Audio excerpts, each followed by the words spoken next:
Alrighty. So we are live and recording. Hello, everybody, and welcome to the Inner Sanctum. So great to be with you all again. And our very special guest teacher this weekend is Viviane Chauvet. Hello, Viviane. Welcome again. Thank you, Karen. Such a joy to be back and connecting with you and your amazing community. Oh, it's so beautiful to have you. As I said, Lisha said that she wanted to speak with you because I always ask my group, of the people that I've had on the show over the years, who do you want to meet and greet in the Inner Sanctum? And Lisha said, Viviane. I'm like, oh, what a great idea. Because we haven't spoken to you. It's been a couple of years since you've been on the show. So we've explored your story on ATP, on Accentuate the Positive Media, in quite some depth, but I'd love to go over it again today. Let me just tell people a little bit about you. So Viviane Chauvet is originally from Canada and now in Arizona. She's an Arcturian holographic matrix master healer, representing the advanced and enlightened Arcturian star civilization. Viviane's emanation came to the planet as a biological Arcturian hybrid. She is in constant telepathic communication with her team of light and serves as an ambassador between higher spheres of reality and the Earth's plane. Her galactic family are conduits of light consciousness who create profound paradigm shifts at a planetary and collective level to move from fragmented energies of duality to oneness. Part of their mission is to help human beings reestablish their true heart-centered power, thus integrating soul fragments and accessing higher mental faculties. Woohoo!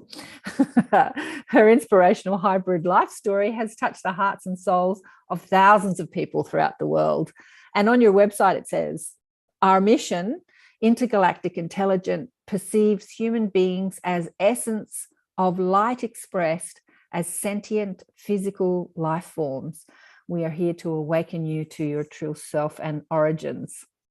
Wow. So amazing. So wonderful to have you on the planet, not as well as in the Inner Sanctum. Is that Puss that came to join us today? Is that your cat? Yes, there? That's my Lyran tigress, and she loves everything that we do. She's always with me. You will see that she's the famous tail. Yes, in the video you can see her famous tail. You know. Who did we have on? She's Lyran. Who did we have on last time? I can't remember, but I asked this question. I'm going to ask it of you again, because so many people say that their animals are, look at it.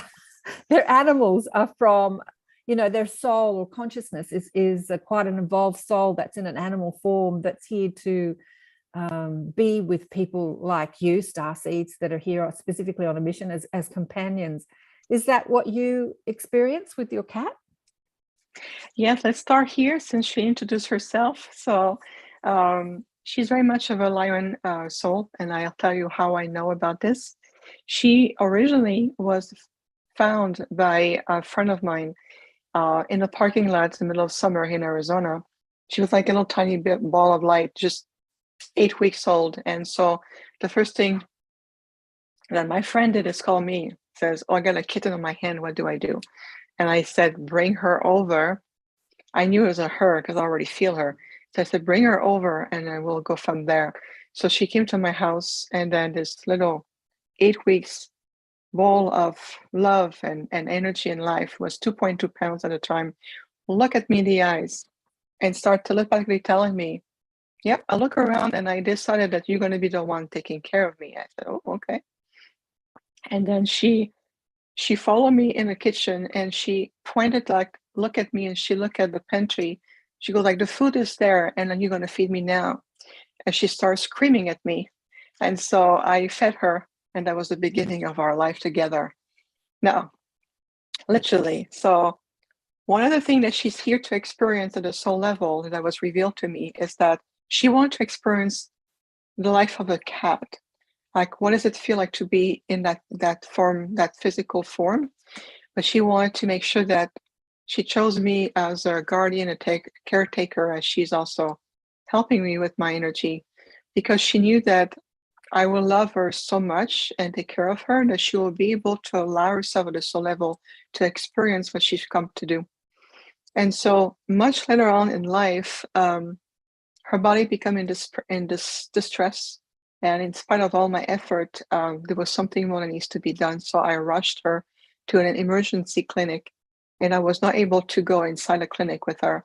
And I can feel her distress. She was at a soul level in distress, physically in distress. So I sent a call. I sent a thought form to the Lyrans. I said, I need assistance. It's not for me. This is for my girl. And please come. And I sent a distress call. What they do, they came. They physically came. I saw a Lyran in the parking lot of the clinic that night, a feminine Lyran. And the Lyran said to me, we're here in response to your distress call. And I said, yes, please. My Lyran cat is inside the clinic and they won't let me in. So they said, it's okay, we'll take care of that. And they, sure enough, took care of it and they were able to treat her.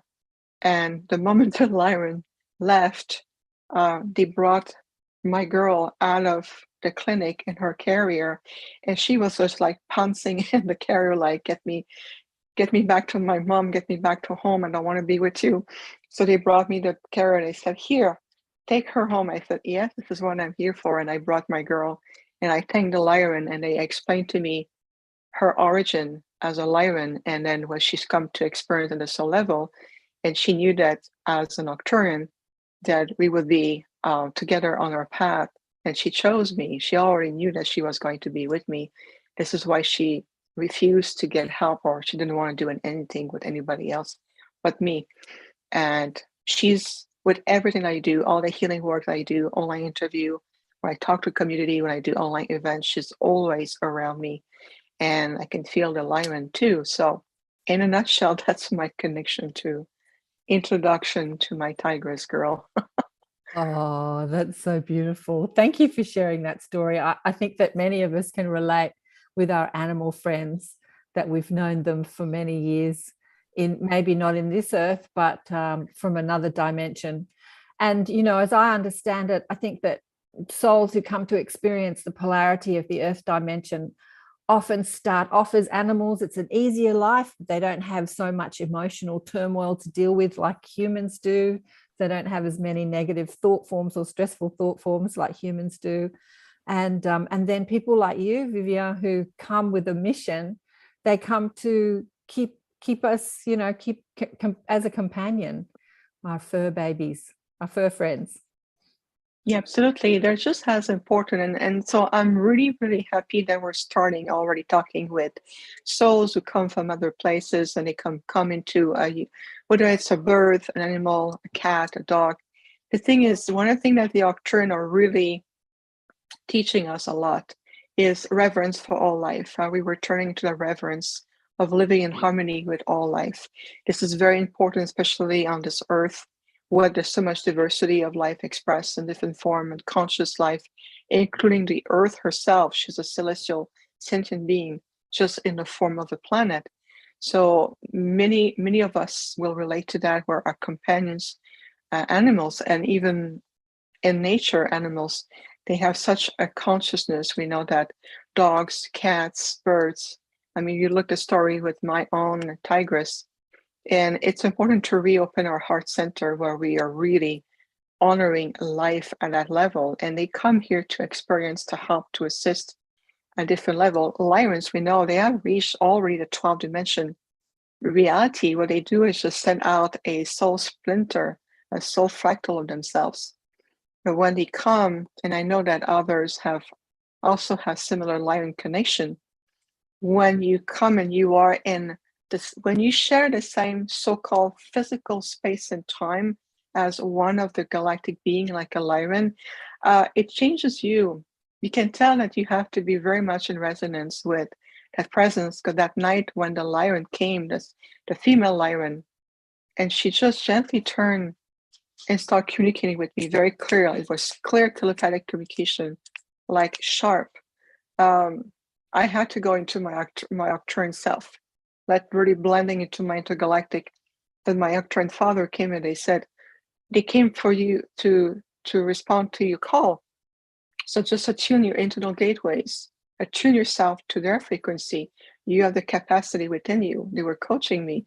So I have to attune myself to be in the same spatial time and space as this Lyran being, where I could see physically the same way as I'm looking at you on the screen right now. And really, it changes the vibration around. Everything shifted. But we were the only one aware of this encounter because it was meant in response to what I sent out. And there were other people in the parking lot, and everybody, it's almost like everybody else was on a time loop, a dimensional time loop. Does that make sense? I'm sure many of us have experienced that. Absolutely. Yeah. What you're saying is really what a lot of people talk about when they say, why don't the ETs show themselves to humanity?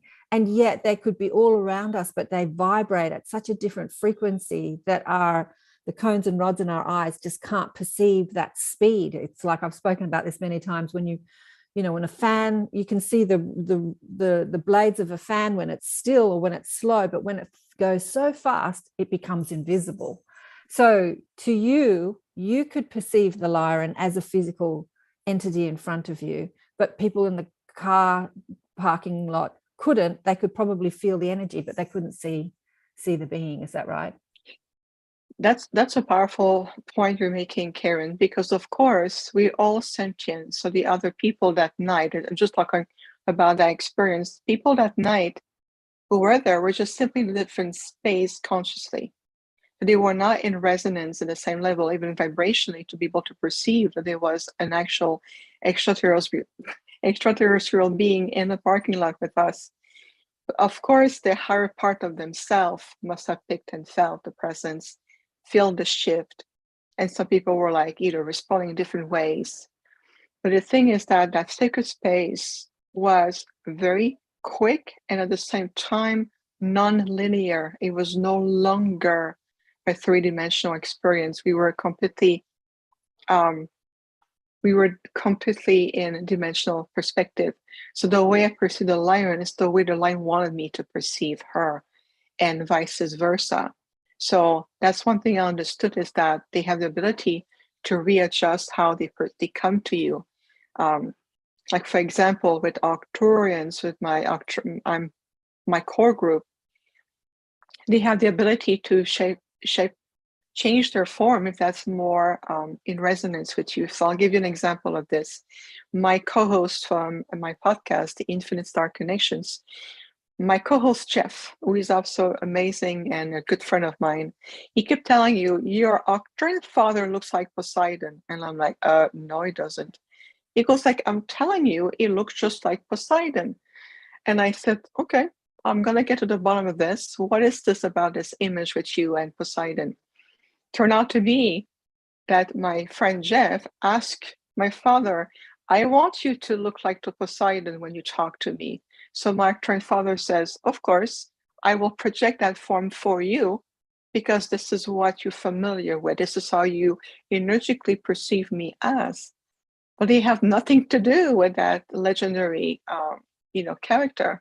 But that's an example of this where they can be perceived. So that day, the Lyran, that female Lyran, came to me. She showed herself the way that she is, because she knew who I was. She knew I was able to hold the space and being able to perceive her.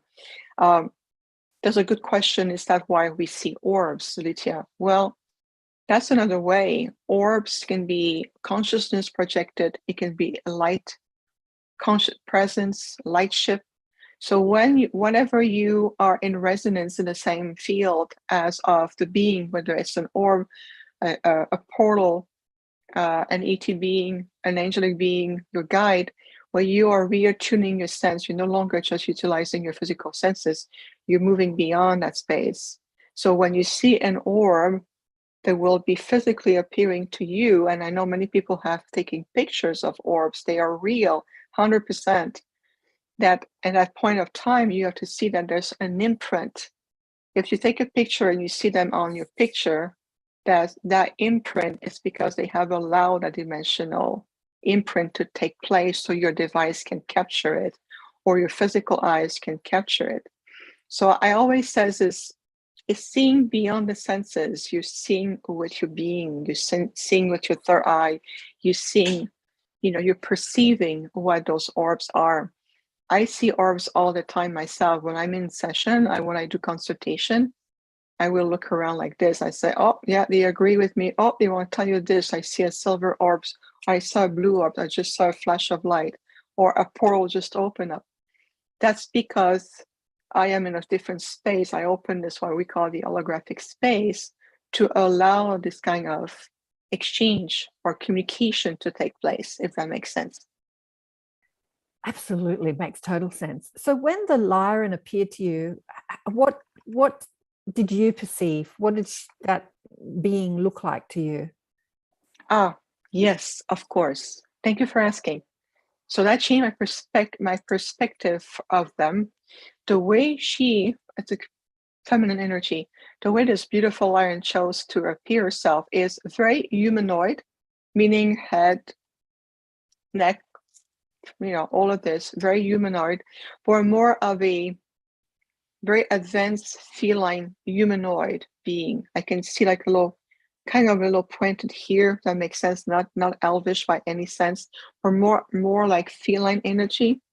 Very refined trait. Like her face was a little bit narrower than mine, but very refined. You can tell that. Beautiful.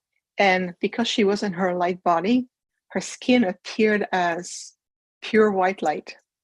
She was in her light body, obviously. So I saw it's that beautiful, pure white light being with, you can tell, a very advanced intelligence, feline human looking being. And she immediately introduced herself as a Lyran. She said, we're from the Lion Council, and we're here in response to your distress call. It was like very on top. She was there for a purpose. She was there for a portion of time, very like a speck in time. I'm here to answer your call. We're doing the work. We're gone. It was like very methodology. Yeah, almost as if she's projected a holographic image of herself that your physical eyes could perceive, which is kind of where we're all going, right? We can all do that one day soon. One day, maybe not in my lifetime. Well, we're attuning ourselves. This is part of what we see humanity evolving into a new cosmic human design. You are tuning yourself to recognize first and foremost yourself as divine essence of light. You are an eternal soul having a human experience. You carry within you, even the quantum field of your DNA, you carry so much information. You carry so much real knowledge, true knowledge. And that's different from being bombarded by so much information that comes from the global consciousness or the false matrix here, or the mental matrix. So I can see that human beings are starting to identify themselves and recognize themselves at a much higher level. So my higher self-esteem, your gifts are opening, you recognize your own experiences.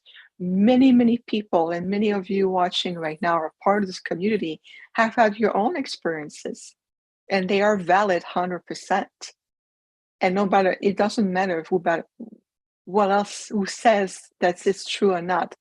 This is part of your reality. This is part of your experiences. And the more you attune yourself and recognize yourself as a divine being, and I am only a soul aspect of myself is here in human form, you're starting to open up different dimensional aspect of how you're perceiving reality. So there's a good question. Are you being tested? No. We're simply evolving alongside with humanity and allowing that interconnections, communications, partnership to take place, wherever level of consciousness you're in. I'll give you an example, if I may give you an example of this. I think it's going to talk to a lot of people. Last week, I was working with this beautiful lady. I think she was from Hawaii, and want to work with us. And she says to me, Viviane, don't really resonate with all this ET stuff or ET beings. I'm like, okay, well, you said you know who you're working with right now? She goes, yes, I still feel drawn to work with you, even though I feel I don't resonate with this. In her heart, she felt more at home on this earth. And I said, that makes sense because I can see at a soul level that you're part of the earth original blueprint planters. You come of the original ones, the originators, as we call them. So earth is very much in roots with you. This is part of your origins. I said, but remember this though, no matter how you feel on the human level that you resonate or not, you are still part of a very vast network of intergalactic network. And the earth alongside humanity are stepping back into taking their rightful place in this very vast community, this intergalactic community. And I say, as such, whether you identify yourself as a star seed, a hybrid, an elementals, or an original earth soul energy, you're still part of this community. And that response shifted the energy around to the point that we were able to achieve much more as working together in that sense. It really shifts something very important. So we know that we are moving out of the fear-based matrix energy that we've been stuck here on this 3D. And moving out of fear, allowing you to welcome more light. Remember that light and fear cannot coexist in the same space. So when you feel fear, uncertainty, anxiety, and stress, you're retracting your field. You're retracting into your primal chakras. Then what I would recommend is take a deep breath, ground yourself, just take a deep breath, and invite more light. It's like turning on the light. Turn the light on within you. And let the light spread from inside out. And watch what happens. And I'll tell you what will happen is that it will naturally start to dissipate those contractive energies of fear into a higher state because you're moving into fear back into your light. And then from there, you can reassess a situation, a decision, an action, a thought.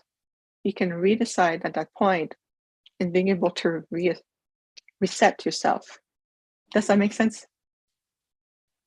Absolutely. Yeah. When you're vibing a different frequency, you have access to different intelligence, right? When you're in the fear frequency, you only have access to your subconscious limiting programmed. But if you shift your vibration, then you gain more access to higher consciousnness. And so you can make different decisions and in the moment. Yeah, absolutely, Viviane. You know, there's a couple of questions here. Angela says that her cats are from Lyran as well. A lot of people say their cats have that Lyran energy. You know, we as humans are so attached to perceiving this world through our physical senses. And I kind of would love us to have more access to those sort of psychic senses, that what you perceive psychically is just as much as real in a reality as what we perceive physically, right? I mean, everyone says, you know, I want to see it with my outside eyes, my physical eyes. Do you think that as our DNA shifts, our physical apparatus, like the eyes, will be able to perceive more subtle energy, like spirit and, you know, higher frequency beings? Do you think that will happen as we raise our consciousness? Oh, absolutely, most definitely.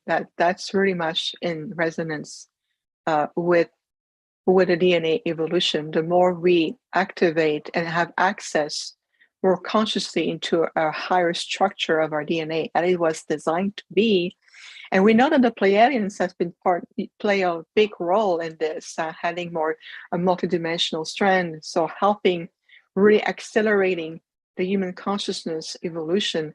Absolutely. I mean, look at the children. I can see those children in this community, which they're absolutely amazing. Star children, and I say that from all generation, whether it's the very youngest one, the newer generation, or my generation, or the generation before me, is that we all came to the planet with a different generational timeline. And so we have the pioneer who came to really hold the space, clear the pathway, and then the other generation can come, implement the next level, and so forth. Now together, what I can see on this skull, I see the gathering of many starseed or the children of the light into different generations. And I say the word children, not just because you are like 7 or 8, you can be 77 years old and it still applies to you. This is why it's more into a more open space, and I can see many generational aspect of starseed soul, very much ancient soul, ancient ones coming back to the planet. And now we acknowledged that we're coming together more. So the DNA is definitely a part of the evolution. It's very much the next level that we're moving into. But first, we need to recognize ourselves to says, okay, the moment I said yes to who I am, it opened so many more doors. So you have to say yes to yourself. Yes to who you are. Yes to your senses. Yes, I see orbs. Yes, my cat may be the boss of my house, or a Syrian and a lion, and that's perfectly fine. It's still part of your reality. I mean, I just saw this. Yeah, I know Lisha says, yeah. But she's definitely the boss. Hilarious, Lisha. and I relate to that. We have 3 of them. 2 are Syrians and 1 is Lyran. Imagine in this house. You know, cat dominated. Yeah. My cat dominates his household too. What was the question? There's a couple of people on YouTube were saying, howdy folks, greetings Viviane and everybody, from Daniela and Larry. And has anyone, we haven't gone into Viviane's story at all, but this conversation has just taken off. It's so great. Has anyone got a question that they want to pose to Viviane at this point? Just pop up your hand. Or there's actually a question here from Daniela. How about my native ascension? I don't hear much about the native ones. I don't know what you mean by that. That's a question from YouTube. Question, how about my native ascension? I don't hear much about that. What do you mean by native? I wonder if she's part of the indigenous culture or you know, tribes that might be. That's why intuitively I'm getting to the indigenous. And we honor them, of course. I mean, look at the indigenous and the ancient tribes around the globe. I mean, right there in Australia with Uluru. I mean, it's just incredible. Here in the United States, we have the indigenous people, different nations, from the Sioux Nation to the Hopi, to Navarro, Lakota. I mean, in Canada, it's the same thing. In Canada, we identify the indigenous as the First Nations. Through my human mom, I do have a lineage of Algonquin, direct blood related Algonquin, a tribal energies, and from my great grandmother, I am the 5th generation of Algonquin from her side, of course, from the human side. Well, I feel that if that's the direction, and the question is, of course, she's welcome to clarify this. We welcome them. It's just, we look at the indigenous tribe and the elders, it's part of the tradition. Their ascension may be perceived, ascension may be perceived differently. Nonetheless, we're reaching the same goal. That's where we're heading to. Yeah. She's clarified here. She says, yes. Okay. She's talking about the indigenous nations, and she said, yes, I'm from Quebec, the Innu First Nation. Yeah. Yeah. So I guess it is true. When we talk about ascension, we usually talk about, I call us fleshy white people, but we don't normally talk about the ascension of the indigenous nation. But human is human, right? Whether you're indigenous, white, black, green, you know, we're all ascending, right? Exactly. And of course, we respect the wisdom, the cultural aspect that they bring, the tradition, when there is through, you know, different background to the elders. I'll give you an example of this. I was offered the opportunity 2 or 3 times, actually, to witness the Kachina dance directly on the Hopi reservation. And this is here in Arizona, the Hopi. You have to move through Navarro, and then you move into the Hopi reservation. And right on the first mesa, right in the core of the village, we were there watching the Kachinas. For those who may be unfamiliar what it is, the Kachinas is a sacred dance in honor of the star people and the dancers represent in their own ways. Different nations, different star nations have been interacting with their ancestors and our elders for generations. And to watch the Kachina, how everything, the coordination, the sacredness behind it, that may be part of their ascension. They're recognizing that they're part of the stars, and it's always been something very part of their tradition, way of living. Now, what was ironic is to watch the reaction of the Hopi people looking at me, and sometimes the dancer will come and they stop, look at me, going, "Oh," and then they continue like, "Yes, you do have an ET being looking at your Kachina dance, but we honor you," right? They could feel it vibrationally. I can, I've been told many times, "Oh, I can see it in your face. I can feel it, and I can see that the way you walk or the way you move, there's something different here." And after the second time that I was there for the Kachina dance, we were invited to go talk to one of the elder grandfather Martin, who now is passed on to the realm of light. But when grandmother Martin, when he sat with our group and I was part of it, you can tell that the way he talked with each and every one of us was very unique to the way he was able to connect with each person of the group and recognize at a soul level who that person was. So when he came to me, he just looked, he went, "Hmm?" And I said, "Hmm?" And that was it. We understood each other. It was like a transmission of energy. There was no Yeah. need to have communication. He Yeah. knew at that point. So that was really, I was feeling very privileged to be a part of that tradition of the Hopi tribe. Yeah. Yeah. Beautiful. I love that. Um, you know, I'm just looking at the questions. It doesn't matter who I've spoken with over the years, and it's been many years of speaking with what I call the New World teachers. We all have, regardless of where we come from or how we come in, we all have the human journey that we have to work with. Like we've got to work with the density that is happening. Like I had a walk-in, what's his name, William Linville on the show, who was a higher consciousness being that walked into a very sick, obese body. And he didn't have full memory when the consciousness walked in. Like he still had that human identity that he had to navigate and then heal all the density and the distortion and the dis-ease in the body. Do you want to speak about that and maybe share a bit of your story, how you came to Earth, how you came in as a hybrid, and what your mission is here? Yeah, absolutely, Karen. With pleasure, actually. I had a joy of working energetically with people who are walk-ins. And like you mentioned, it could be a very high consciousness, a very high dimensional being come. And it's always usually there's soul agreement that is done prior to the interchange. So when the change comes and the original soul leaves and then the other consciousness come in, you're right, they do have to adapt to the mobility, the body consciousness, being able to function in this, body template that also abide by the gravitational pull of the planet on a third dimensional plane of reality where duality and polarity exist or coexist, and being able to adapt even on the emotional aspect.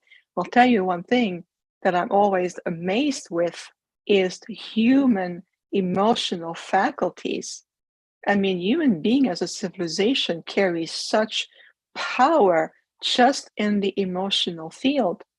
Oh my goodness, the emotion, being able to feel, to relate, to connect, to love, to all of this, and also create your emotional field to exhaust yourself.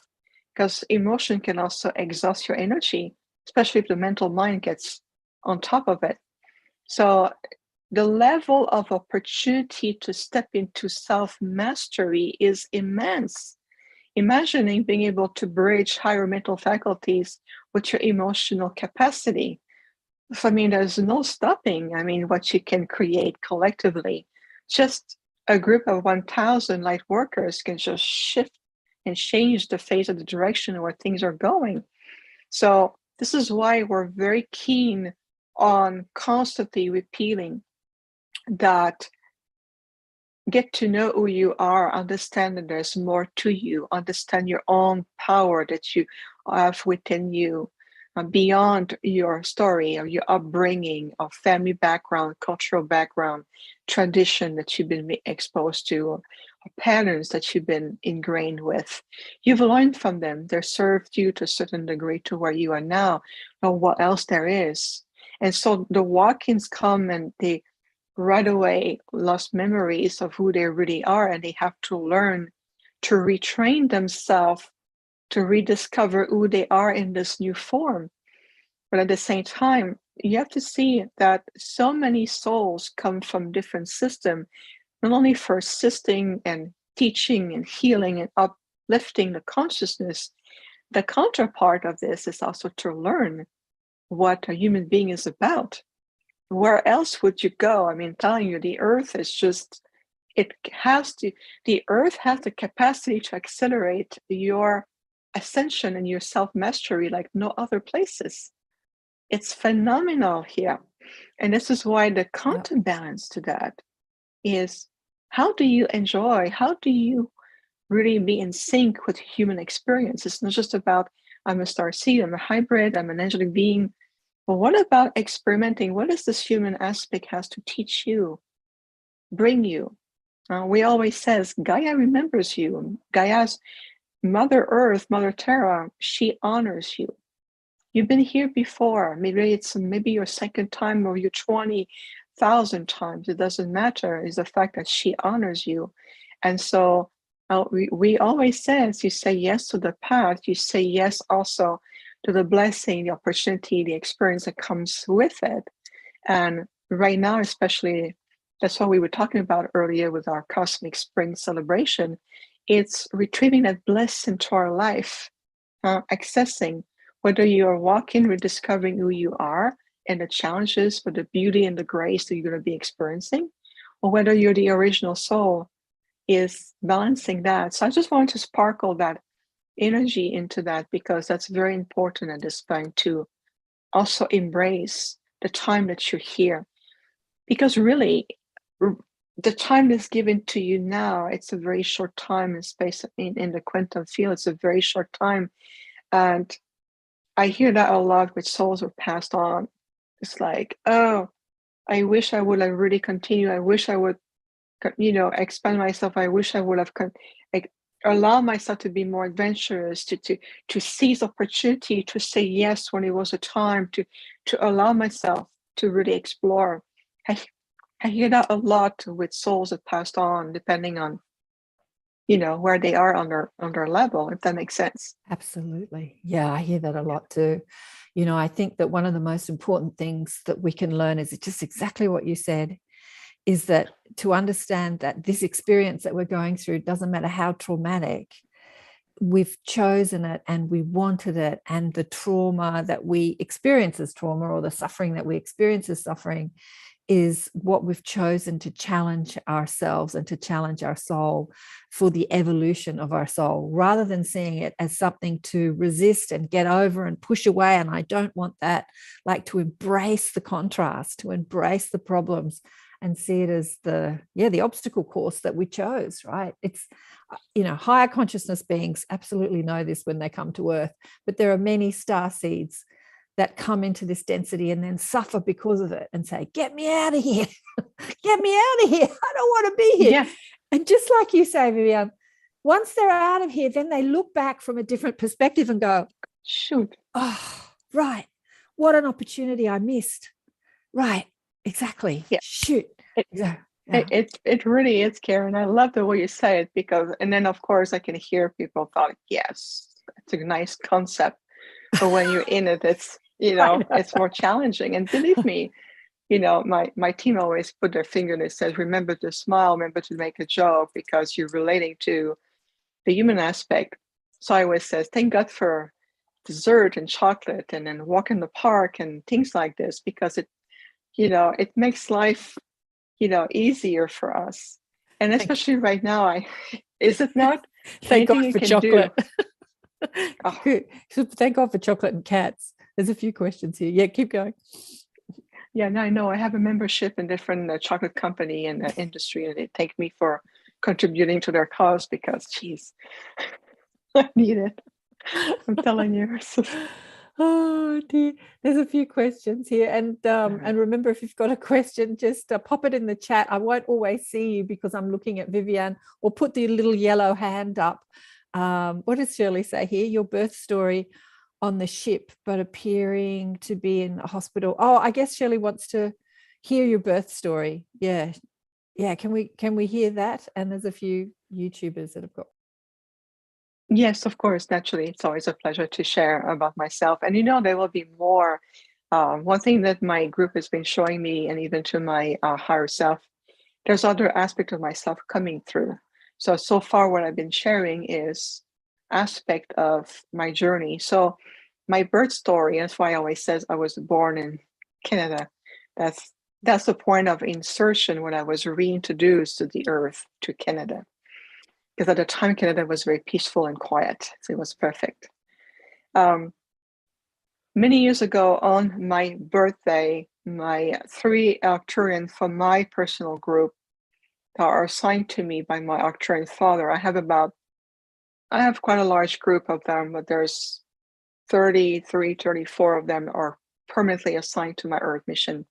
So they constantly monitor everything. So 3 of those groups came in their light body, appear in my room in their light body consciousness, and they talked to me and they said, I was going to get up and they said, no. They pushed me back. They said, you have to put your body back to rest. We're going to take you on a journey. We have a gift for you. I said, ooh, a gift. I like that. I said, okay. So I lay down. I came out of body consciously.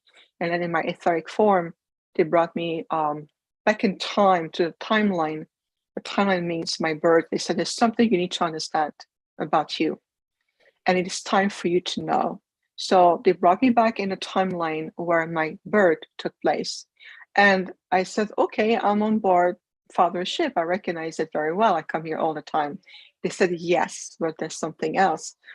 So I saw like a control panel, a recording of earthly time with year, date, month, hours, and seconds. Like everything was recorded. And I said, well, that's my birthday. They said, that's the point. And then they showed me that I saw my mother my mother did carry me in a certain way, she did. And then I saw my mother on board of our medical facilities. And then I saw my Arcturian father, and I saw my dad, my human dad. And I said, what am I looking at? And they said, this is how you came about.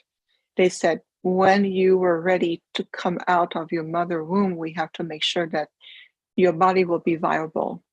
Because if the body will have perished, then you have left the body, then the whole mission will have been a failure. And it was too much at stake. We cannot reproduce the same thing again, not the way we did it for you. It was like a prototype. They were experimenting. So they showed me very clearly that they have to make sure that the birth was done within our field, with our technology and the Arcturian way. It has to be done this way. So this is how it came about. And once they discovered that, okay, the body was viable, let's see how I react once I am reintroduced into the Earth plane. And of course, when you work with intergalactic intelligence, whether it's the Sirians, the Lyrians, the Andromedan, the Arcturian, we all have the ability to move through space and time and watch different timelines and reintroduce concept in the timelines as it is appropriate. So the memory of being introduced in a hospital at a certain place and time in a city, a point of connectors on the planet so I can be reintroduced was part of it. And sure enough, they were right, because part of the challenge for any hybrid being, whatever level of hybrids you are, the challenge is to make sure that the body on the immune system level, the digestive tract, and the intestinal tract will be allowed to be strong enough to carry the body through. And what happened is that within the first 3 months of my arrival on Earth as a newborn, within 3 months, the body was decaying. the body was rejecting the earth energy, and the body was rejecting any form of nourishment that was ingesting to the mouth, whether it's milk, cereal, and everything. You know, a baby. My immune system and my digestive system was completely out of whack. So the body was rejecting the energy and on the planet. So we almost failed. The body almost came to a point that was non-repairable. So they had to intervene very quickly. And then from there, they brought me back on board, readjust the body, and then other measurement was taken. Other measurement was taken. And then other new energy and consciousness was introduced in the body to hold it in place, brought back again. And then the body started to gain a little bit of more strength. And then I start to grow like a child, like a child growing up and everything. And even to this day, I still having a lot of, let's say, adjustment that needs to take place to eating, with the food I eat or whatever I ingest. And the more I'm elevating in frequencies, my body, my conduit is really shifting, the more I'm having a hard time keeping up with, being here, eating, digesting, having the necessary nutrients.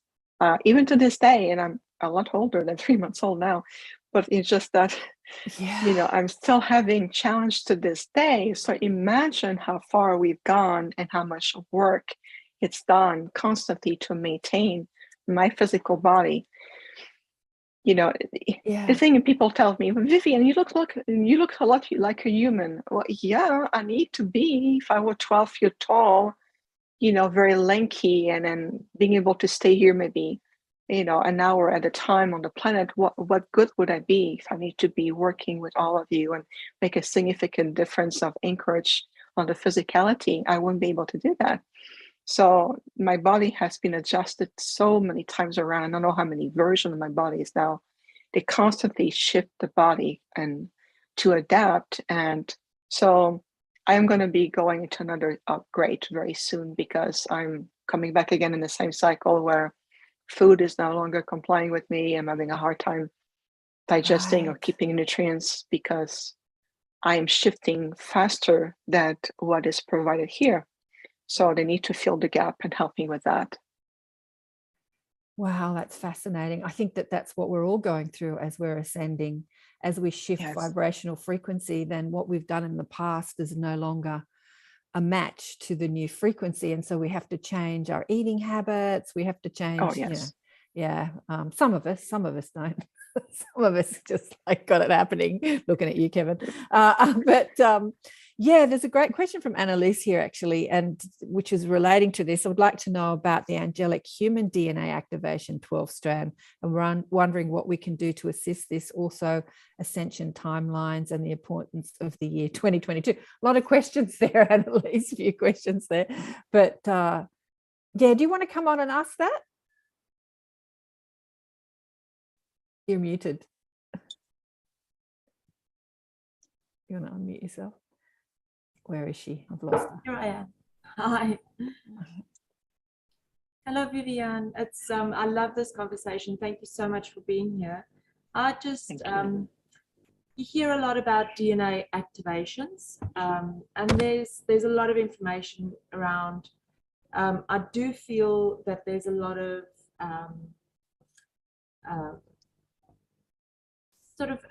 misleading stuff that's coming out as well, which I think one should be very discerning, what to take on board. But I've been really going back into the angelic human, the human history, the seedings of sort of going back 550 million years ago, and the different seedings, and how this particular time is so incredibly important, and the activations of the angelic human DNA to assist us with ascension. And I just wanted to know if you knew anything about that and have any advice on how one can speed that up or assist the DNA activations. Thank you for asking. This is a fantastic question. I would be curious, before we share with you, I would be curious what this wonderful, lovely star being next to you has to say about this. What do you think about DNA? The 12-strand DNA, the 12-strand DNA thing. That's right. When will we? When will it act? He was saying talk about Ella and saying that we've got 5-stranded DNA and we're working on 6. Yeah. Would you So say, I have a Syrian guide called Ella. I can see her physically and stuff, and I get a lot of information from her. So she says with our Ascension, we have, you know, like the 12-strand DNA, and she says that we have a couple of days ago, specifically our family, we have just finished our 12 DNA, fifth DNA strand, and we're working on our 6th. Cameron, my little brother, he got out his 5th just before us, a couple, maybe a week or so before us. But then it depends on different times, and we would probably, she says, we would probably just, we're busy on the 6th, so we are, we probably gonna go on the 6th, probably the same day, or come in 3 or 4 days, 2 to 3 days before us or something like that. But she says, for us, specifically our ascension to the 5th dimension would end around December 2022, January 2022, and February 2022. Around that. Sorry, 2020, January 2023 and February 2023. But it's not, she says, it will, before it was going to be a bit earlier, but it's to do with the planets and astrology, and that is it's gonna be a little bit later for us specifically. So all of you, it's not the same. So it's all different. Amazing. Amazing. I'm very grateful for what you just shared. Thank you very much. And you're so welcome. I see you and I really feel you and welcome you. Thank you for being here. Thank you for choosing to be here with your brother. This is incredible.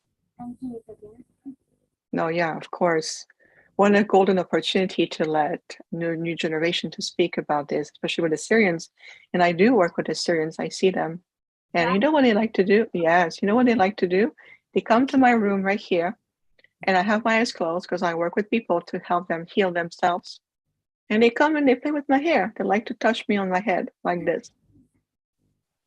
Yeah, that's what the Syrians do. Isn't that incredible? Yes. Hey, welcome. Hi. So what's your take on DNA and DNA activation? What do you think about that? Yes, you. You would like to share? You know why we need DNA activation? For Ascension.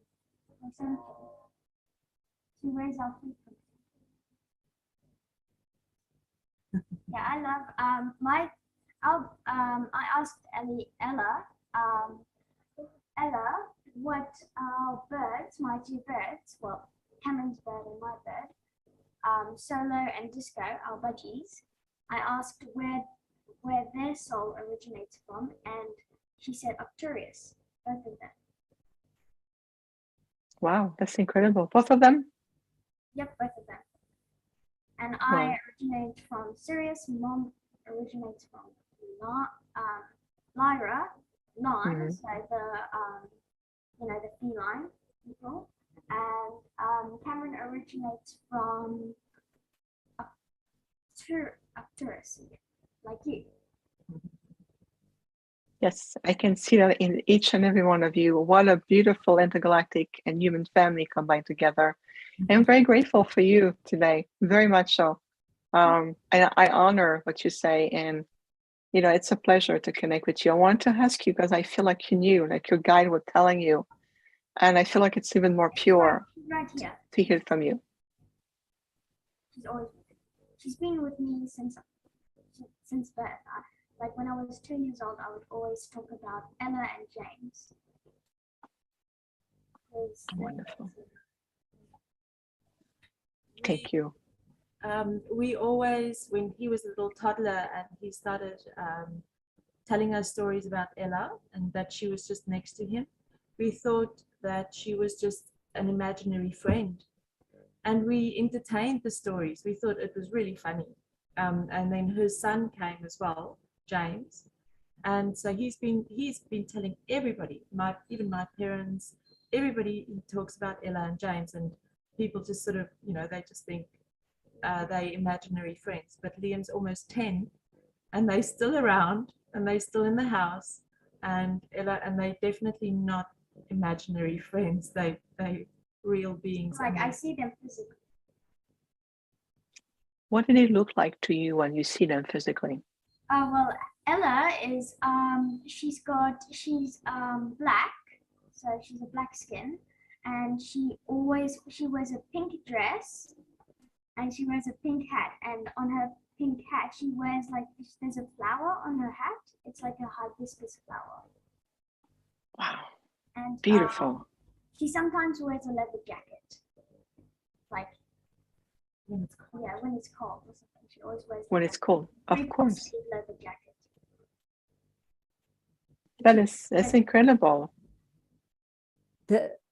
Listening to this, Viviane, they are appearing, like you were saying before, they are appearing to sort of tantallate, you know, activate to the human mind, to the human story. So let me appear bright and with flowers, and beautiful. Exactly. This is just, listening to the kids is just making me bawl, just making me cry.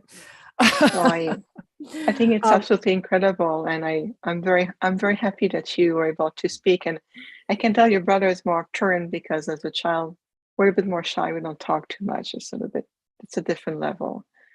But with you, you can feel like you're very much outspoken, confident. It's part of the Syrian in you. I see a Syrian and also an angelic connection. Vladdy says like this conversation gets more interesting with every second. Yeah. Oh, yeah. So beautiful to have the kids. Did we answer the question? Did Viviane answer the question for you, Annalise, about the 12-strand DNA, the angelic DNA? Well, I sort of have my the input from my children. Yeah. Well, exactly. We'll add to it. We'll add to it. And I wanted to hear it directly from the new generations because not only obviously I can see the star seed. It's beautiful to watch. I mean, you have absolutely gorgeous children. Very blessed, and your family, many, many blessings. Oh yeah, very much so. And it's rather rare for me to have an opportunity to speak with the next generations. And so it's very entangled with what the Syrian guide has provided in terms of evolution. So there's many beings who have angelic energies intertwined into their genetics as much as star beings, like your son is an example of this. And the Syrian with the angelic energy, because I can feel a very strong angelic connection for him very strongly. I can see it very clearly. So the 12th strand, whether you activate the multidimensional aspect of it with the codons, the telomere, and all of these aspects, this is part of the next level of conscious evolution. It's not something that's going to be achieved overnight. This is why for us, it really ties up is get to know who you are. Get to really get in tune, like your son is attuned. This is who I am. I speak with my Syrian. This is what they look like. This is what they do. This is what they're telling me. It's my reality. There's no doubt. There's no questioning this. So what happens is that their DNA becomes activated faster. because they have less work to do. They have less to clear. They have less to deal with, to resolve. So the more you become clearer with who you are, clearing the clutter of the past, let go of your past, let go of the, emotional trauma that holds you back, and those hook. The more you have less hook into yourself, then activating in how to do this, it's really going to be a return of full consciousness. You can even every day just close your eyes and go into your sacred space and ask to your higher self that you wish to connect to your DNA, enter the realm of your DNA, understanding the quantum field of your DNA. And yes, there's a lot of bombardment of information. You are absolutely correct about this. Higher discernment is number one. Whatever you listen, whatever it's from us or other sources, doesn't matter. What matters the most is whatever you accept in your reality, it's always to support you, to inspire you, to recognize you for who you are, giving you tools and guidance to elevate you in a higher form and achieving it for you. So the way we're perceiving it right now, because also 2022 and 2023 were touched on, which we agreed with, we'll talk about it in a moment, is the more the planet evolves, the more accessible it becomes to be able to return into a more 6 double helix, fully accurate DNA, a 12 strand. But the 12 strand is also the multidimensionality to it, because we can see there's a dimensional component to the DNA. So it very much ties up in how you are allowing yourself to evolve. Like for you, Annalise, okay, I'm a Lyran, I have the mother of star children. Then that reality of DNA activation becomes a little bit more accessible. That's someone who may says, well, I still like to eat my steak and I'm not sure that I believe in all of this. And you go like, that's fine. But at the same time, you're slowing down your own process. That's all, right? If that makes sense. Exactly. So that's very complementary in terms of what your son shared with us and what the Syrian guy shared with us. 2022, we are moving into a second major wave of awakening coming through. I spoke about it this morning when we did the cosmic spring equinox celebration. What I've been shown is there's a second major wave of awakening coming through.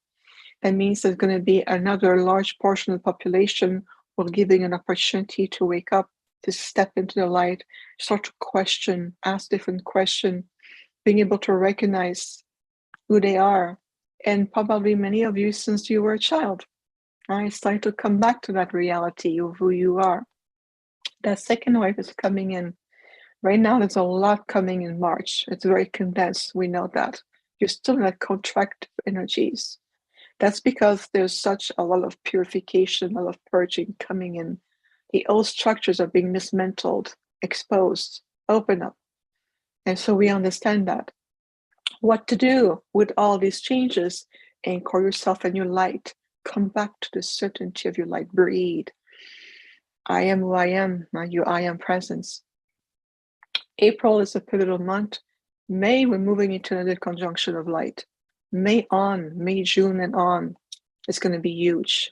And by the time we reach fall, for our hemisphere, and then for you in Australia will be the other aspect of the season. By the time we reach October, let's just say, October, at the end of 2022, closer to the December point, like we just talked about, and moving into 2023. 2023, it's a year of deep acceleration and manifestation. It's like it's coming through. I mean, very, very clearly. So that second wave of consciousness is coming in now. Bless you. It really is coming into, it's imminent. April, May, we're in that wave coming in. And there's going to be a third wave that's more a bit further down. Maybe the end of the year, moving into 2023. This is just vibrationally an aspect of what this year is about. 2022, everything that you heal, cleanse, open, manifest, co-create, it's going to really take place as a new structure for 2023. And if you listen to different sources, whether it's intergalactic beings, angelic beings, star children, channels, teachers, you can feel and hear a commonality, right? Have you felt that? Yes, absolutely, Viviane. Absolutely. Yep. Yep. Absolutely. Ah, that was beautiful. Thank you for that. There's someone on YouTube here. Melody had a question. Where are you, Melody? Are many lower frequency beings leaving Mother Earth? She says. Yes, that's another aspect of a natural evolution process. There will be a group soul on the planet who either already have left or will be in the process of leaving. Rest assured that whoever leaves and pass on into the realm of light, it has been part of the plan. One thing that's clear that we have seen for quite a while now is that about 1/3 of the population as a soul group have decided to evolve on the other aspect. They will be given another opportunity to evolve, and giving also aspect of whether it's reincarnation, whether it's different opportunity to continue their soul evolution, what is appropriate for them at that point. Some souls may take another 1,000 years to reach a level of enlightenment and ascension, and that's okay, because that's appropriate for that soul or that group of souls. Some of them maybe need just another cycle of incarnation in the third dimensional frequency energy, the third density, to help just to tie up some unresolved soul patterns, and then they move on into. So we always says we never really nobody really understand truly what is the soul is come to do, what is the soul mission, what is the soul has need to learn. So when we look at those who will transform, I have members of my own family who have transformed recently over the last year and a half ago, less than 2 years, very distinctly. And we understood them. They told me, well, we could no longer be in a physical incarnation. We need to move on so we can accomplish more, or we can learn certain things. So when you say transform, you mean transition, like what we understand as death? Yes, as you understand it from that, it's the leaving of the soul from the body. Mm-hmm. Mm-hmm. So they said we could no longer do what we needed to do in this physical body. Can you just explain that a bit? Yes, of course. I know for us it's very clear. I mean, I'm so much in constant communication with the intergalactic intelligence that for me this is crystal clear, but I'm glad that you're asking that, Karen.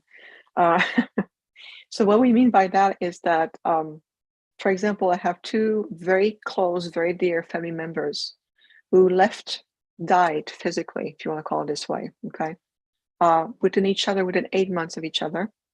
And we have others on my husband's side within a weekend, within 24 hours of each other, okay? So when we connect to this soul, because I can talk to the souls who passed on, depending on who they are, like my family members, what they both show me is that they will not be able to sustain the changes on the planet. It was too much for them.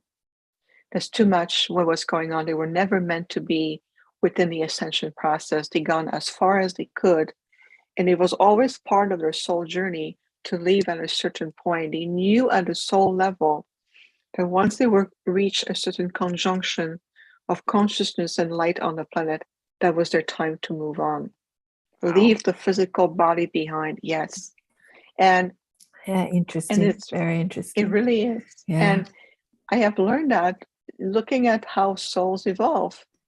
I have other family members who passed when I was a child, and I asked them, why did you leave? So why now? I demand answers, right? I did. I demanded answers, and they showed me. They said, sure, we'll show you. We'll teach you. Yeah. We'll show you what a soul does. And it's incredible the opportunity that a soul can be given. We come here, we incarnate the body, we have a family structure, we get attachments.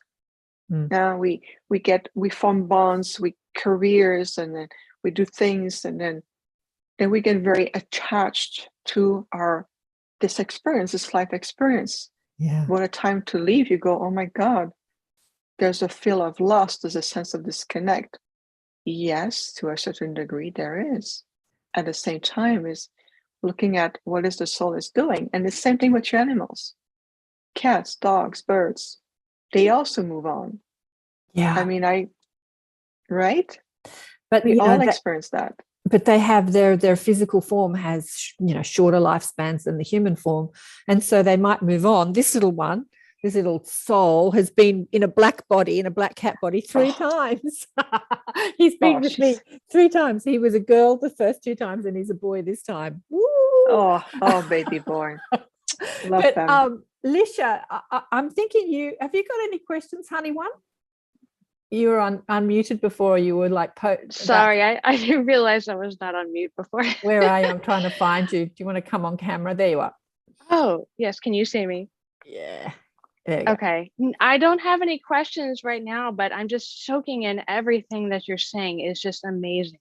I'm just thoroughly absorbing everything. It's wonderful. Thank you.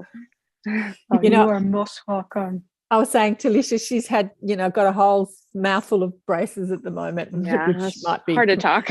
But I was saying to her that last time we spoke on the show, Viviane, you were saying that and Kevin's got a question about the hybrid. He wants you to explain the hybrid, that you had jaw problems, because of your hybrid nature. Do you want to explain that to us? Of course. Thank you so much, Lydia, again. So much. I'm very grateful for you. Thank you. Kevin, a great question. And I can see you asking about my soul hybrid. So here's the good news. The part of me that is hybrid is not my soul, is who have embodied in this lifetime.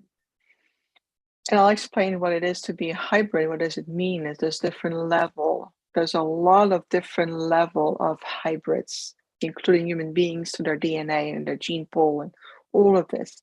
But I will explain to you, I will share with you from my perspective and my life experience. So originally, as an Arcturian being, I'm also a high priestess within the Councils of 12 back on Arcturus. Arcturus for us, it's a realm where we come from. There's different planets within Arcturus. So we call this the realm of unification. This is our realm, Arcturus. Why the realm of unification? That's because millions of years ago, we have reached that level of unification amongst all the planets within our realm. And there's a consensus in terms of how we have evolved, even with our Council of Elders and different councils that we are part of. This is just in a nutshell. So when I chose with the Council of Elders to create a body prototype that will hold such a high level of frequency and genetic material from a civilization that have already reached the level of enlightenment. I understood that in order for me to really understand and connect to the earth plane, that I would require also DNA, human DNA, to be able to bring the vessel in a certain way.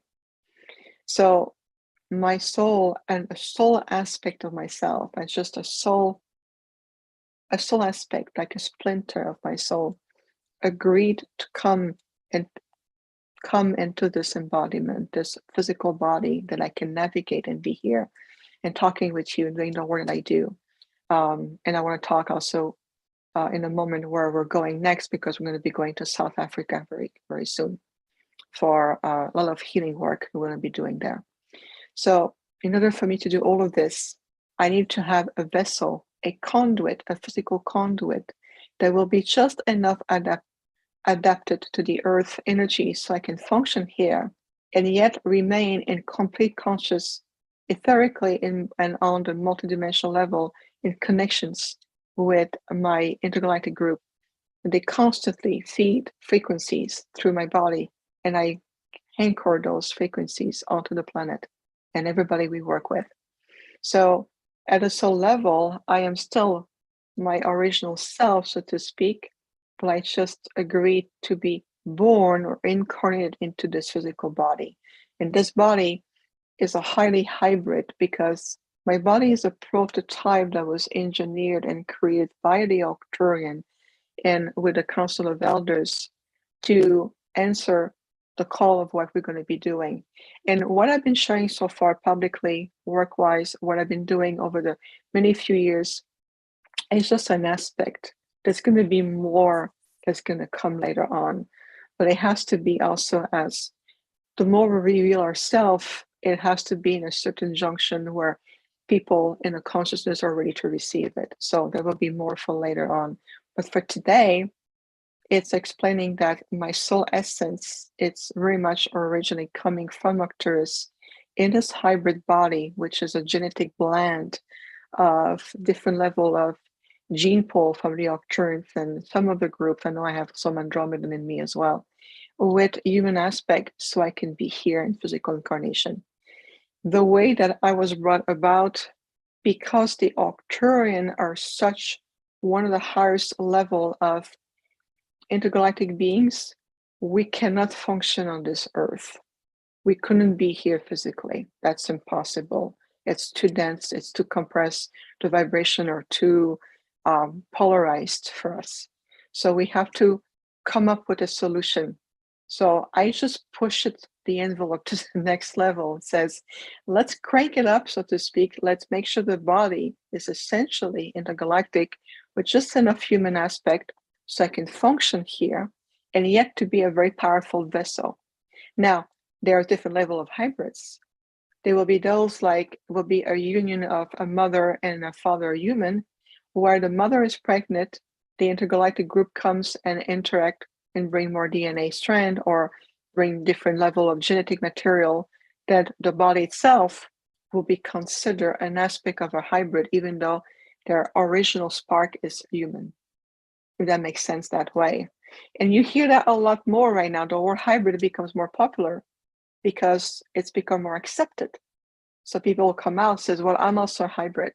And we say, great, let's look at what level are you? Being a hybrid has 100 shades of grays to it. It's very complex.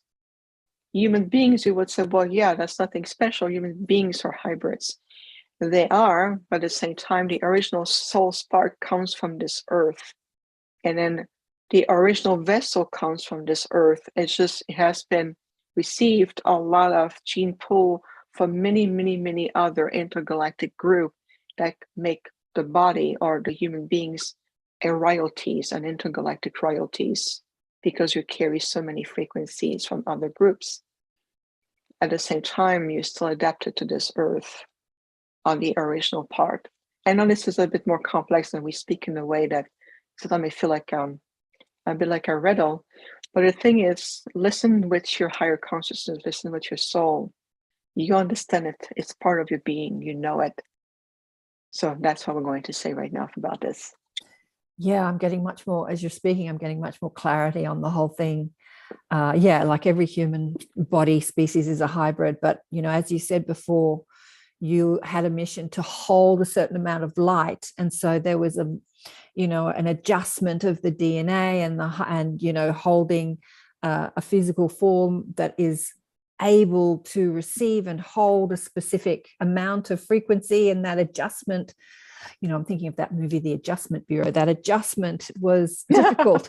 I'm also thinking, as you're speaking, the highest consciousness beings and what they understand as their physical form, even though it's a different frequency and we would see it as a spirit form from our perspective, they don't talk with their mouth, they don't eat with their mouth. So the mouth has become sort of just, like humans do all this stuff with our mouths. We speak, we eat, there's a lot going on with the mouth, but with their form, there's not. And so there is that adjustment into that form and the human form, like adjusting, blending those energies. So that's why the jaw and the mouth sort of a bit of adjustment, like Lisha's going through some physical adjustments right now, right, with her mouth and jaw. Yeah. It's a good point. I remember as a child, and it took me many, many years, even all the way to my early 20s, whereas the movement on my jaw to express concept, communicate, coordinate the energy coming through and being able to verbalize it was very awkward for me. Right. I remember I if I were to call someone on the phone, leaving a voicemail was an Olympic game for me. It was like such, how do you articulate, and the coordination with the mouth moving with the tongue, the oxygen coming in, the movement of the jaw. And I would just go, ugh, click. And of course, nobody understood what I said. So I was having a hard time coordinating that aspect. So what the Arcturian did, they said, it's okay. We'll get you into training. Training, I said, okay.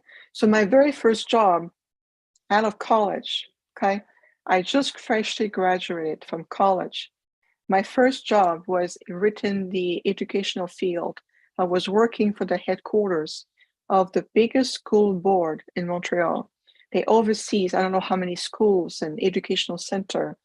And so I was hired to be working at the presidential level, working with what's called the school councils, which does 33 members under 3 political banners. And all you have to do is communicate all the time, talking to the journalists, talking with the councils, coordinating the meetings, leaving a ton of voicemails. And I said, you've got to be kidding me. You're going to kill me here. How am I going to do this? I just graduated from college. I have no life experience, even less on earth. I haven't been here too many times. And you're sending me working for 33 council members and talking to journalists who they record everything I said so they can put in the newspaper the next day. And there's 3 political parties on top of that. I studied for 5 years. And let me tell you, I know how many times I came back home and I had to massage my jaw and breathe and visualize. I'm able to articulate where the message come. I mean, I did so much work on that. But I know what they were doing. They were helping me to open up different level of my channels so I can later on do my work. Yeah, and I'm thinking also you were born in, French Canadian, so you came in with the French. I find trying to speak French one of the hardest things. So I think that even that was more of a challenge for you, because there's certain ways you move your mouth and your jaw and everything to pronounce some French words. I find it exhausting, actually. So it was almost like that was even like they raised the obstacle course. They made it harder for you by making you come into this French speaking family, right? Exactly. So what is it relating to? We talk about adapting to human life. That was an aspect for me to adapt to the way of communicating on this planet, understanding how to communicate ideas, concept, energies, emotions, and being able to develop the art and the ability to speak so that eventually part of my soul purpose and soul journey, I can become a very potent, very effective intergalactic channel. So that aspect early on at the age, it might seem like very simple as an example, talking about my first job and how the challenge I went through, but it really illustrates also the level of adaptability that I was willing to go through in order to really, I could have just said, you know what, now that I'm the one in physical embodiment, I'm the one here, boots on the ground, I will choose an easy life for myself. I will choose just to get a career, get married, be happy, do my life, and go on. Of course, that was never an option for me. But I was just saying I could have done that. That would be, a human thought that came to me, an aspect of going, you know what, I have a choice. I have a choice. I have an option I can do. But when you listen to your heart and your soul tells you, remember. So what they do is that, okay, come back on the ship. And then I come back on the ship and they help me, the training, and they talk and help my body. And they said, we have a room assigned just for you. I said, oh, great. So I go into this room, very spacious, have this beautiful window. And what did they see? They show me the earth, this beautiful blue pearl emanating her heart energy. And then Mother Gaia started to talk to me. And I went, oh, this is what I'm here for. I can feel you. I can feel life on this planet. God, bring me back. I'm ready now. Let's go. Let's do this speech therapy. Let's do this. I can do it. And then it really opened up my heart center, that every time, if I have feeling one day that I'm feeling more tired, more vulnerable about what's changing, all I have to do is close my eyes and I can still see Mother Gaia in all her blue emanation and speaking to her heart. And that's it. I come back in and I'm ready to go. I says, okay, what is the next level?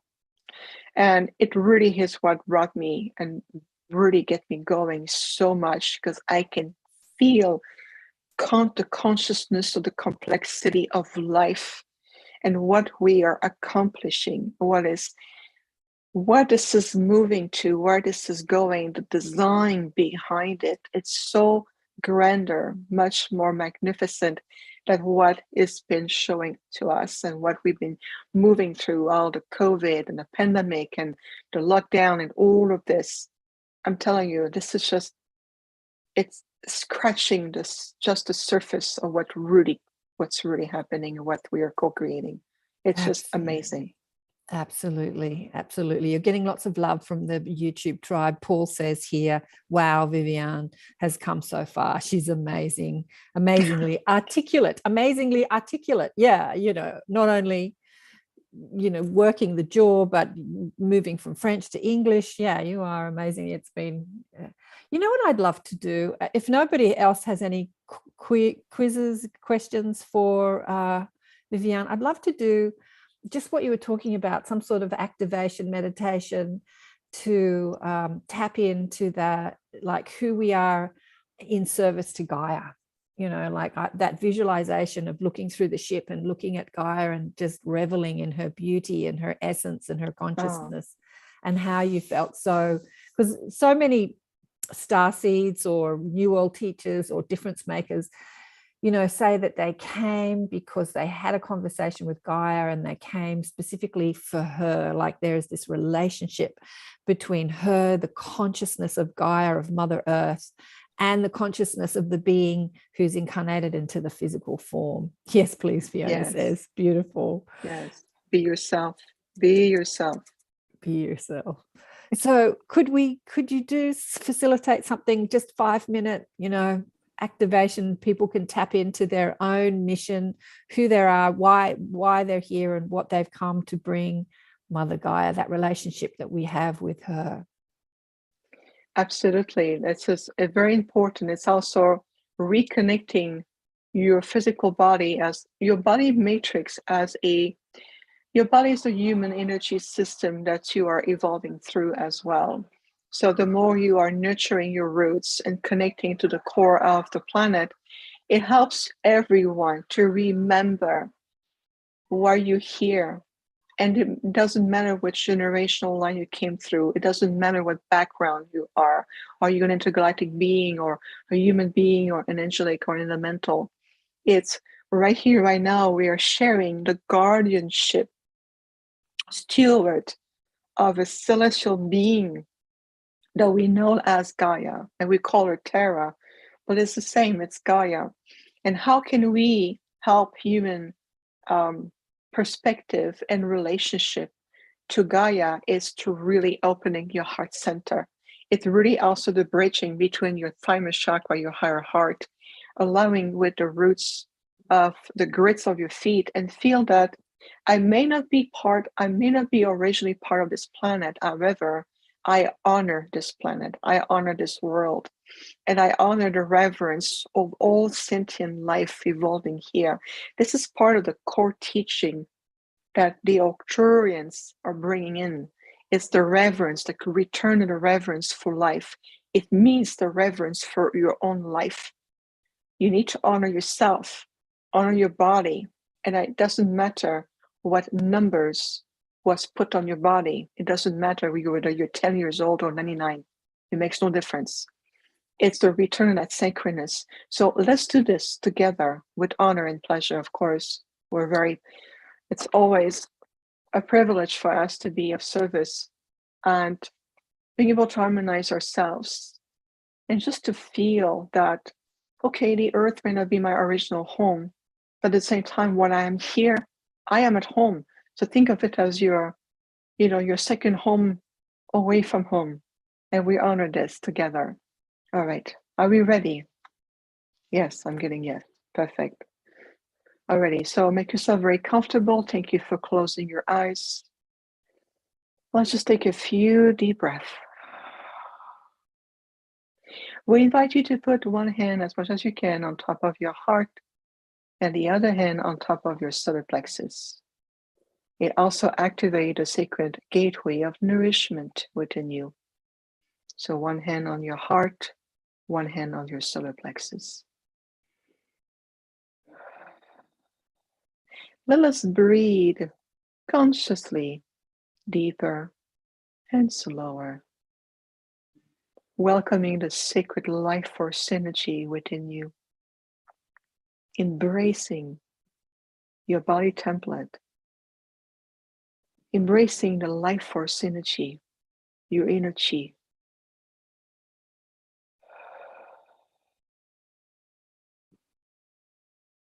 Feel your presence. Allow yourself to step into a higher vibrational state of presence. I am here. I choose to be here more than ever. And I am here on this earth, Gaia, by soul design. And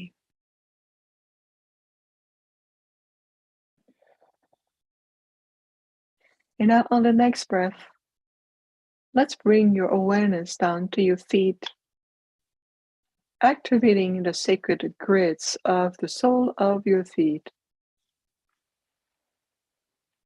The sole of your feet with the grids allows you to open up all the acupuncture and the meridian points of your body matrix. Into the grids of your feet, see, feel, or simply imagine sacred roots coming from those grids. Allow those roots to go deep into the core of Gaia. It connects her core to your core of light within your solar plexus.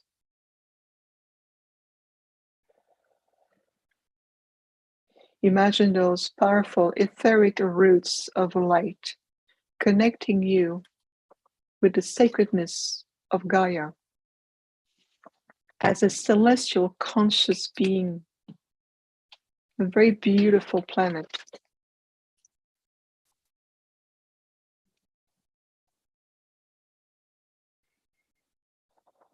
To the etheric roots that connects you to the core of the planet, we invite you to feel her heart, attuning your own heart chakra to the heart of Gaia.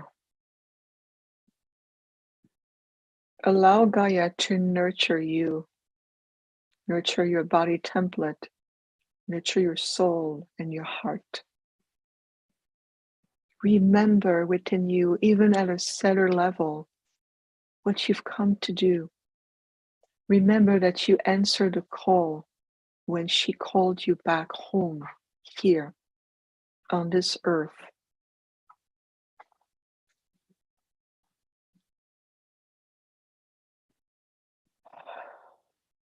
Feel this inner bliss overtaking your soul and your heart. Gaia honors you and your uniqueness. You carry a very unique vibrational signature. There is no other like you.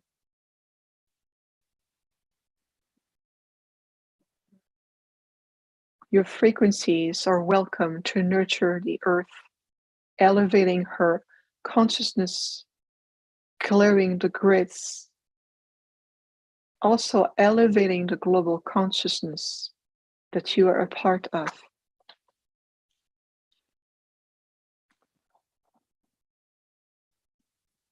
Allow the earth, sacred Gaia, to show you visions to your third eye and to your heart.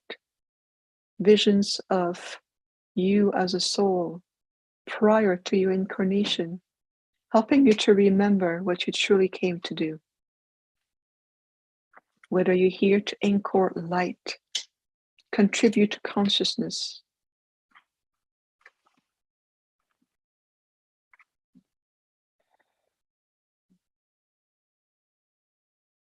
Into the energetic field, the torus field of your heart. See and feel that your field is expanding into a beautiful crystalline pink light with a beautiful golden center.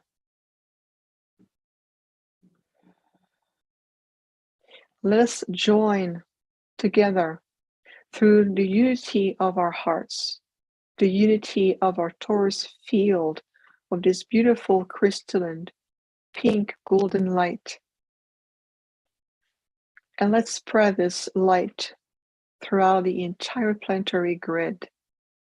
Let's spread the light deep into the core of the earth, into the global consciousness, in reverence for all life, also restoring the balance between the sacred divine masculine and the sacred divine feminine aspect of every soul on the planet.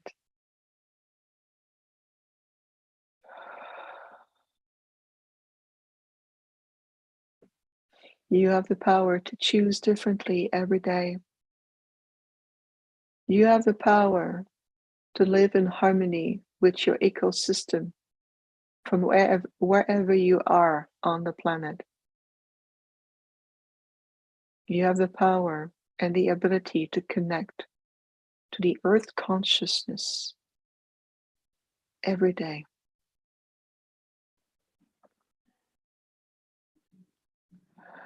Return to your divinity. Remember your own natural abilities, gifts.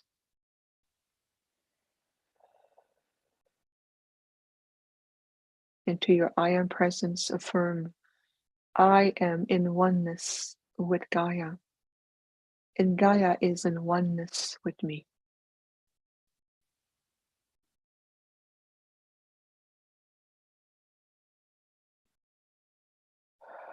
And now you can release your hands, put your hands right on your lap, palms up.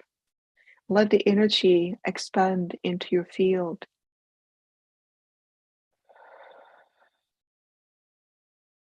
We invite you to bring also your consciousness back into your body in full awareness, fully aligned, at peace, grounded, and yet connected to all there is. You are truly part of a really conscious, vast network of life that goes beyond your earth plane. It starts here with your connection to Gaia, honoring your higher self, honoring also all of the elements, and to feel that you are part of all life evolving here.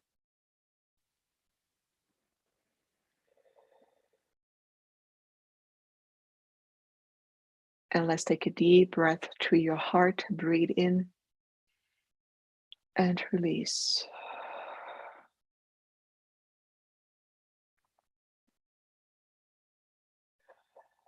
It is done, and so it is. You're now welcome to gently open your eyes and return consciously into your physical space. Welcome back.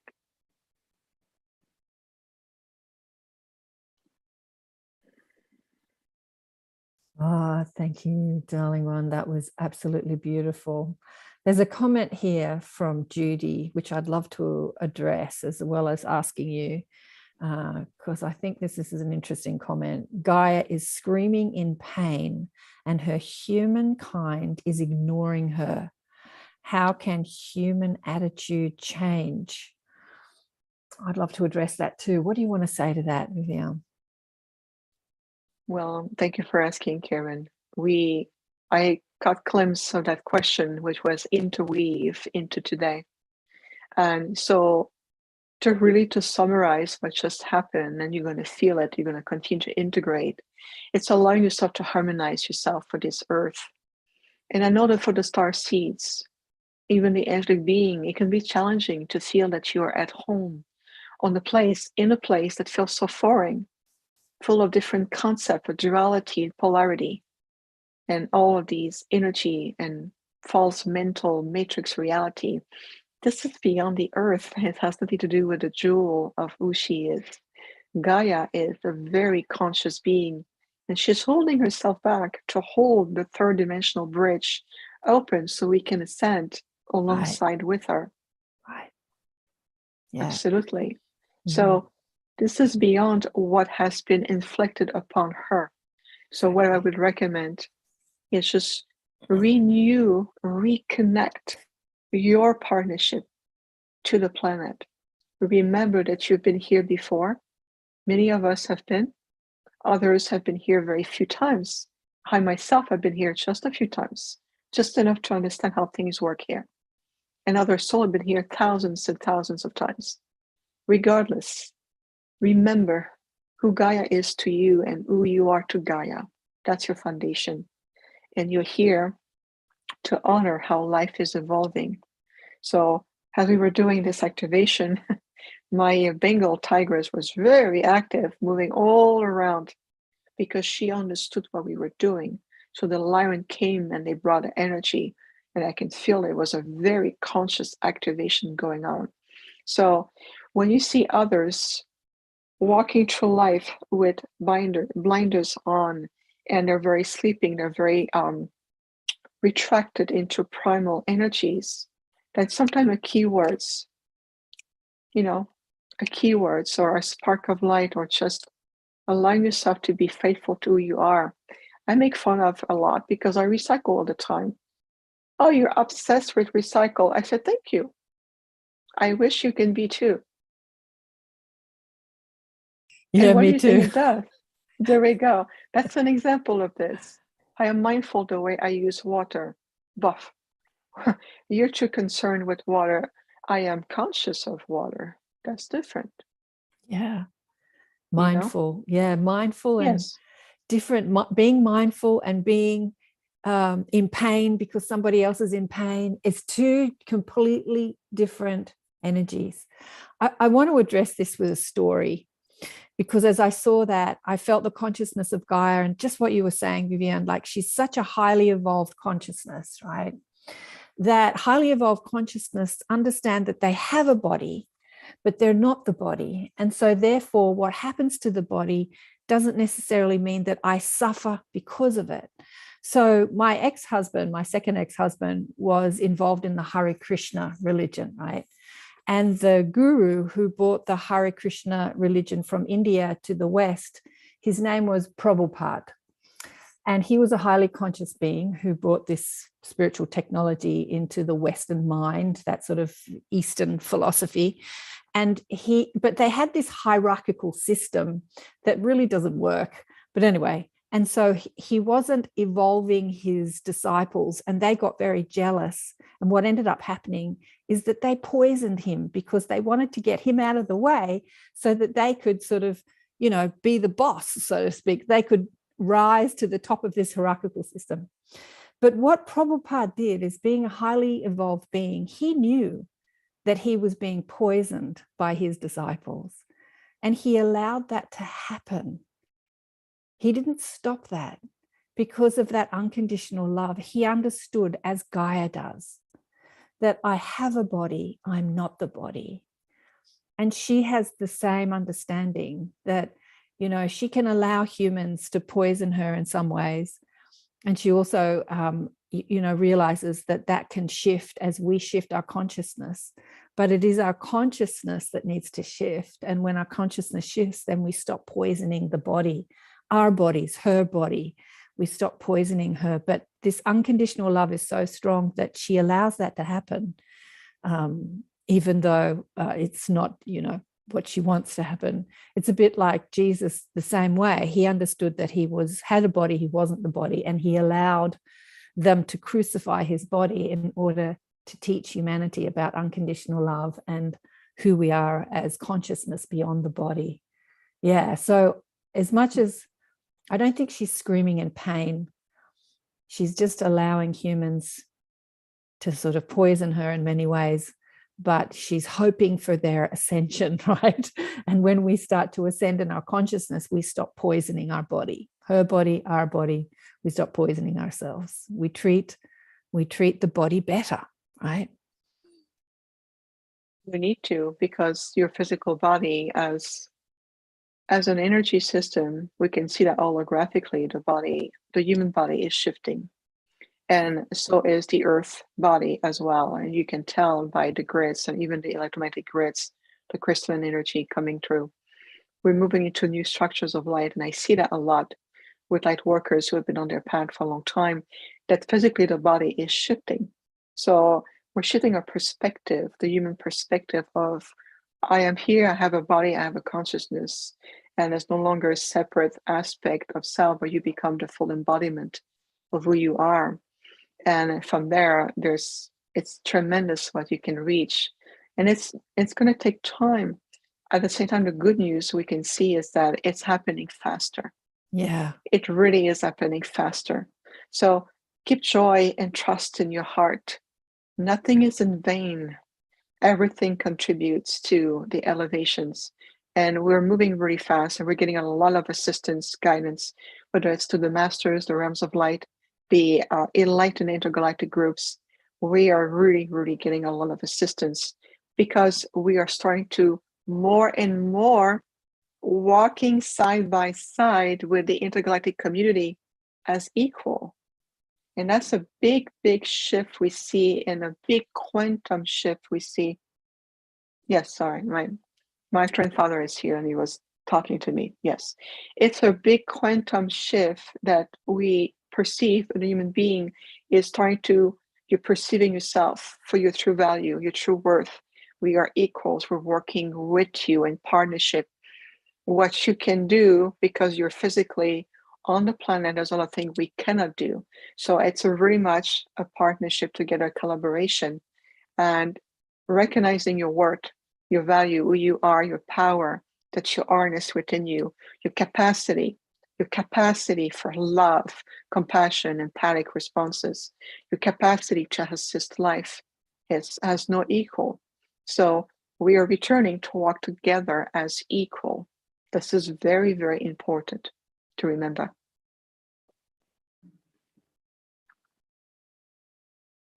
Let me unmute.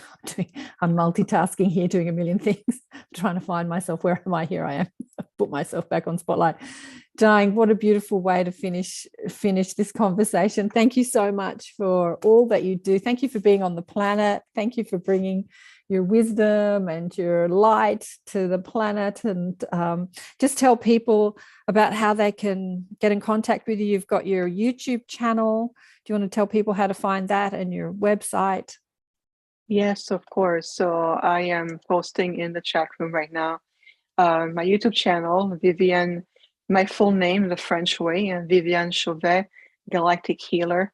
I will invite you to tune into our podcast. The next one is next Sunday, the 23rd, and the 20th, timeline. When I work in different dimension time, I have to remind myself what day we are here on the calendar. So next Sunday, the 20th, March 20th, 11 a.m. Mountain Standard Time in Arizona, we're hosting what's called the Sacred Council of the Divine Feminine. We're doing a special on the Divine Feminine. We also have every month our Arcturian holographic group healing that we host. It's a very powerful way to work with us. It's full 2 hours of healing and transformation. All the details are definitely listed on our website. We do have a calendar of events, which I'm also posting here. Infinite Healing from the Stars.com. You can really reach out to us. We have a contact form. Our upcoming conference, we're going to be in South Africa coming up at the end of the month, doing a lot of work over there to a conference. So, Karen, it's been 2 hours. It feels like we blinked. We connected. We left, and here we are. I know it's gone so quickly. That I had a question for you about South Africa. We might need to explore that another time. But I had some South Africans. He channels the archangels, and the mother helps facilitate. I've gone blank on their name at the moment. But something that the angel said through him was that the continent of Africa would not be ascending with the rest of the world. And I thought, oh, that was really interesting. I don't know if you've got any information on that. Maybe it's a conversation for another time. But thank you, Karen. Thank you for saying that, because all eyes are becoming on Africa right now. This is exactly why, heart to you as well. This is exactly why we're going there. They're sending me boots on the ground. right. There's something we need. What they keep showing me, and my husband was also connecting to the angelic realm, getting information about Africa, that we need to go there to close down a very ancient loop, and allowing an awakening process to take place. We're going there to implement new algorithm of light to accelerate the ascension process. Africa needs to be included because it began there, and we're going to need to go back at that level and much more. I mean, we're going to be doing work from Africa to Qatar to India. I mean, we're doing a lot of activation on the planet. When we come back from the trip, we'll be back in the United States mid-April. I'm just throwing the idea. April Karen. this year, next year? Yeah, April this year. I'm going this month. I'm leaving Okay. Mhm. in about 10 days, and we're going to be coming back mid-April, next month, mid-April. Mhm. So I'm throwing an idea out there. You tell me in your community.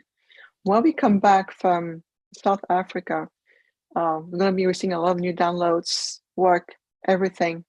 Why don't we reconvene and talk about it? See exactly, I'm going to be there with the Arcturian doing a lot of activations and see what transpired from this. It's an idea. Yeah, I'd love to hear more about it. I know Annalise is originally from South Africa, aren't you? Yeah. I recognized your accent, even though she's in Queensland, Australia at the moment. Darling beautiful. Thank you so much. Mwah, love you big time. You're amazing. Love you. I'm going to put you all on gallery view. Thank you. Thank you so much.